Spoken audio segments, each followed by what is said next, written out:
জাতীয় মুক্তিদল বিএনপির নেতৃবৃন্দ, যুবদল, ছাত্রদল, ধন্যবাদ।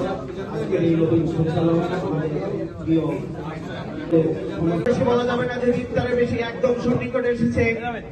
একটা কথা আমি বলবো ভাইরা আমার, দীর্ঘায়ু কামনা করে আজকে যেহেতু ইফতার সন্নিকটে আমার বক্তব্য এখানে সংক্ষিপ্ত করলাম। বাংলাদেশ জিন্দাবাদ। অন্তঃস্থল থেকে ধন্যবাদ জানাচ্ছি। সম্মানীয় উপস্থিতি, এই মুহূর্তে বক্তব্য নিয়ে আসবেন মহান স্বাধীনতা দিবস। আমি রমজান মাসেই কোরআনকে নাযিল করেছি মানুষের হেদায়েতের জন্য।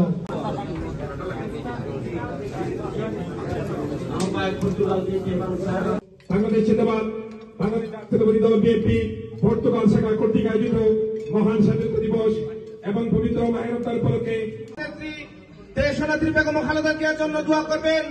আগামী রাষ্ট্রনায়ক তারেক রহমান উনি যাতে এই বাঙালি জাতিকে এবং সোহাগ সময় সংক্ষিপ্ত বক্তব্য দেওয়া যাবে না।